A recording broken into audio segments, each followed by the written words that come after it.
Praise the lord. ఈరోజు దేవుని వాగ్దానము, ఆయనతో సహవాసము చేసిన ఎడల నీకు సమాధానము కలుగును, అలాగున నీకు మేలు కలుగును.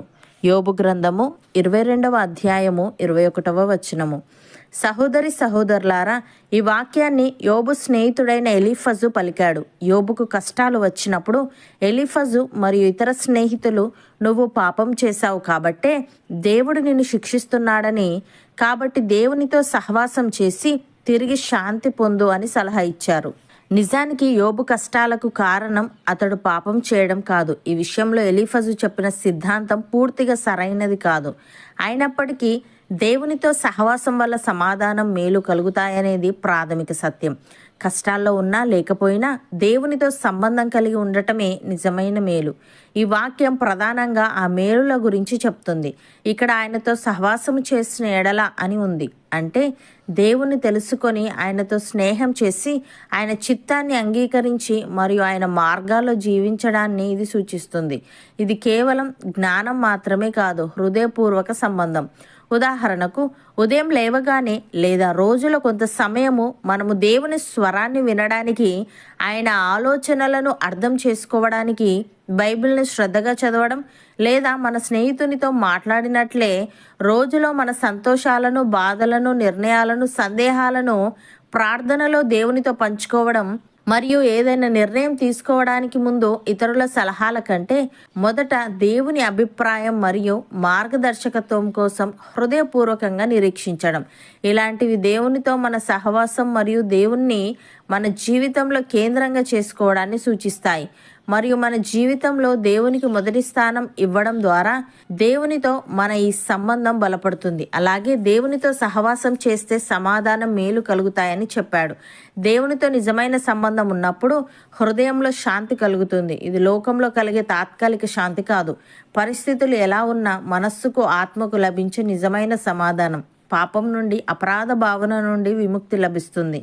అలాగుననే నీకు మేలు కలుగును అని అన్నాడు. ఇక్కడ మేలు అంటే కేవలం ధనవంతులు కావడం కాదు, అవసరాలు తీర్చబడడం మరియు ఆశీర్వదించబడిన జీవితం కలిగి ఉండడం. ఈ మేలును భౌతిక, వ్యక్తిగత మరియు ఆధ్యాత్మిక కోణాల్లోనూ అర్థం చేసుకోవచ్చు. ఇది కేవలం అత్యధికంగా కలిగి ఉండడం కాదు, లోటు లేకుండా జీవించడం. ఉదాహరణకు, మన వద్ద ఉన్న చిన్న వనరులతో లేదా సాధారణ స్థితితో కూడా సంతోషంగా ఉండగలిగే మనస్తత్వం కలిగి ఉండడం. ఇతరుల వద్ద ఉన్న దానితో పోల్చుకోకుండా దేవుడు మనకు ఇచ్చిన దాని పట్ల కృతజ్ఞత కలిగి ఉండడం. ఇది ఎంత డబ్బు ఉన్నా దొరకని గొప్ప మేలు. ప్రియులారా, ఈ వాక్యం మనకు జీవన మార్గాన్ని చూపిస్తుంది. దేవునితో సహవాసం చేసినప్పుడు మనం భూమిపైనే సమాధానంతో కూడిన మరియు ఆశీర్వదించబడిన జీవితాన్ని జీవించడమే కాకుండా అంతిమంగా నిత్యమైన మేలును పొందుతామని, మరియు ఇది కష్టాలు ఎదురైనప్పుడు కూడా మనల్ని స్థిరంగా ఉంచే నిరీక్షణ అని, జీవితంలో ఎన్ని తుఫానులు వచ్చినా దేవునిపై ఆధారపడడం వలన కలిగే నిశ్చలమైన ప్రశాంతత అని తెలియజేస్తుంది.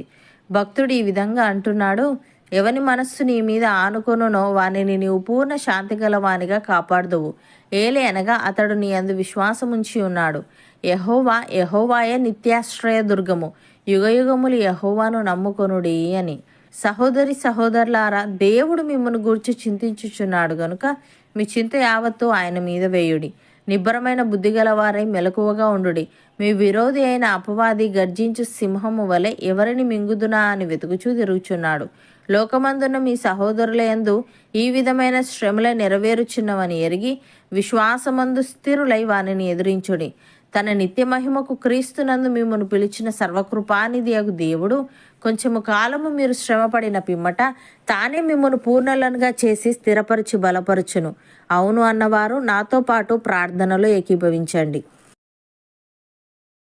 పరిశుద్ధుడా, ప్రేమగల తండ్రి, నీతో సహవాసము చేసిన ఎడల మాకు సమాధానము, మేలు కలుగునని, అనగా నీతో స్నేహం చేసి నీ చిత్తాన్ని అంగీకరించి మరియు నీ మార్గాల్లో జీవించడాన్ని ఇది సూచిస్తుందని, నీతో నిజమైన సంబంధం ఉన్నప్పుడు మా హృదయంలో శాంతి కలుగుతుందని నీవు తెలియజేశావు.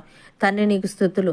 దేవునితో సహవాసము చేస్తున్నప్పుడు మేము సమాధానంతో కూడిన మరియు ఆశీర్వదించబడిన జీవితాన్ని జీవిస్తాము గనుక నీవే మాకు నిత్యాశ్రయ దుర్గము గనుక మేము యుగయుగములు నిన్ను నమ్ముకునే వారముగా ఉండుటకు సహాయము దయచేయమని, మా విరోధి అయిన అపవాది గర్జించు సింహము వలె ఎవరిని మింగుదునా అని వెతుకుచూ తిరుగుచున్నాడు గనుక మేము నిబ్బరమైన బుద్ధిగల మెలకువగా ఉంటూ విశ్వాసమందు స్థిరులమై వానిని ఎదిరించే వారంగా ఉండుటకు కృపచూపమని, నీవే మమ్ములను పూర్ణులనుగా చేసి స్థిరపరచి బలపరచమని యేసుక్రీస్తు నామమున ప్రార్థిస్తున్నాము తండ్రి.